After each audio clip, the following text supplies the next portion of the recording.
What is going on, Shiba Army? This is your boy Random Arts coming with a quick video. And on this video, guys, we're going to be talking about part 2 on how to 100x with Shibarium new projects.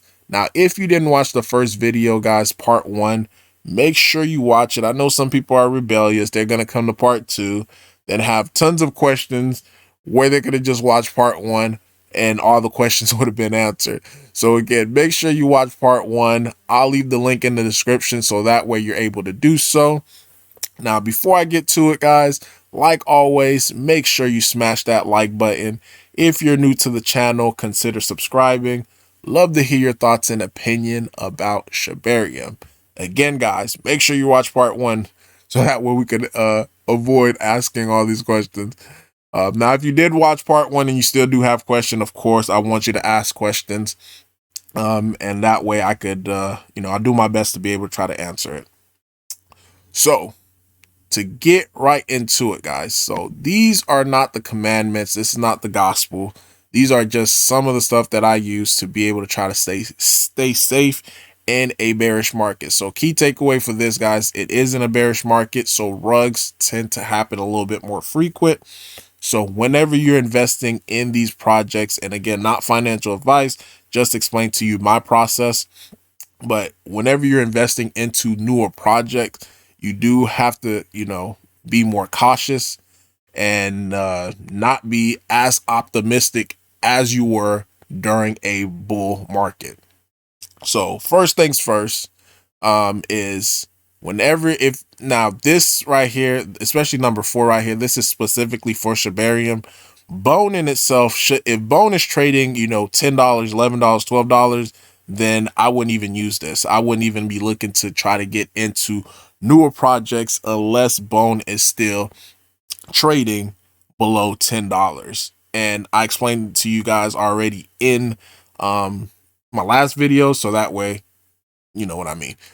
So if Bone is trading below $10, okay, that's number 1. This should be number 2. But number 2, dev wallets. Time and time again, I see dev wallet, marketing wallet, team wallet, allocation wallet. Like, they'll be creative with it. I don't want to see the total, they have 3% of the total supply starting off. Because if that happened, that just tells me, this is what I'm thinking in my mind, like they're looking to try to get rich off of the seed investors. So questions like that is something that you should ask before you hop into an ICO or pre-sale. Like, how much of the total supply is going to be allocated for marketing? How much of the total supply is going to be allocated for the dev team? How much percent? Like, these are the questions that you should be asking. And if that number exceed 3% of the total supply, then yes, that is going to give, put a red flag in my mind. Like, I don't know about this one. So, and let's say if you come in late after the pre-sale, this still applies. What you could this actually be a lot easier for you if you come in after the pre-sale, everything goes live, coins already been distributed. All you would have to do is, depending on, I think, they're going to have Shibarium Etherscan or Shibarium Scan. I'm not sure what the name's going to be right now, but for right now, I'm going to use BSC scans. So what you would just simply do is just go to whatever scan it is for Shibarium, go to holders, and you want to take a look at the percentage. Now, good thing about this is a blockchain, everything's open, and you could see what's what. So this right here, now I am invested in this crypto. It's 3.13% of the total supply, so 25 million. Now, during launch, this was actually 2.5% for this holder, for the founder. But due to the fact with token burns, they burnt 25% of the supply, hence why his number went over 3%. But typically, if I come in here and I see a wallet with 8%, 10%, then that's already a red flag with me, especially if it's not a contract. These are all contracts. Staking, another staking, pancake swap. Like, those are okay to have. But if 3% or more is just a regular Joe wallet like this one, let's say they were at like 10%, then that's a big red flag and I would not want to invest into it.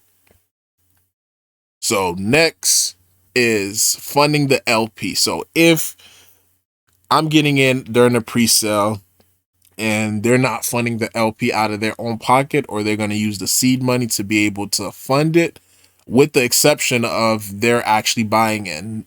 Because I don't believe in that, oh, because I'm creating the project, I get free tokens or my team get free tokens. Nah, you got to come in, put some skin in the game.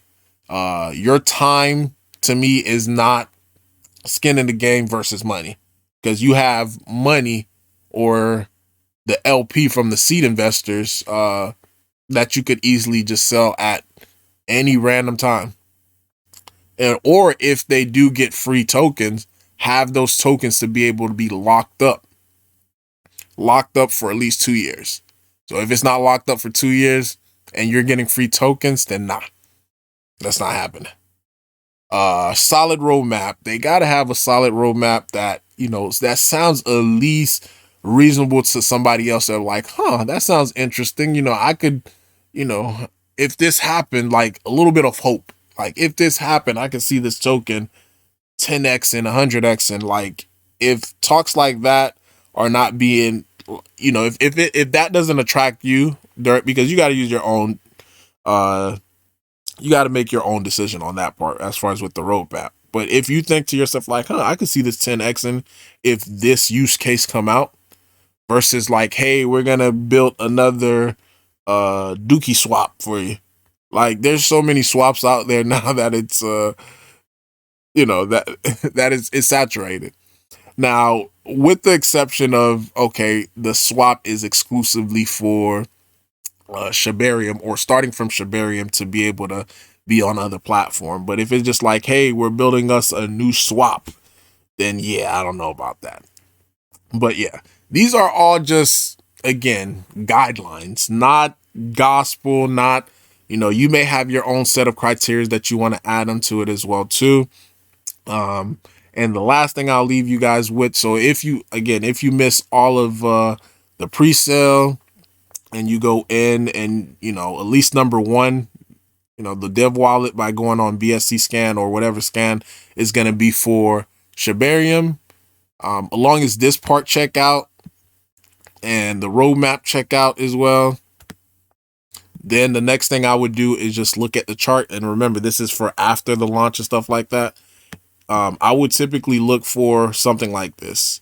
You know, had this big spike followed by a big dump. Then when we start seeing sideways consolidation, as long as bone, again, is below $10, then I'll probably look to establish a position.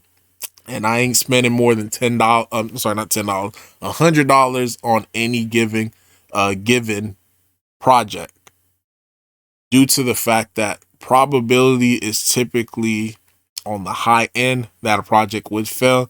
So $100 is something that I could see myself walking away with and like, you know, I took a shot, you know, because upside of it is, hey, if it does 100x, I'm looking at $10,000 with my $100. Not bad. But yeah, guys, hopefully you found value in this. Again, leave a comment down below if you have questions. Gladly love to answer any question that you guys have. This is Random Arts Guy signing off. Don't forget to subscribe. Peace.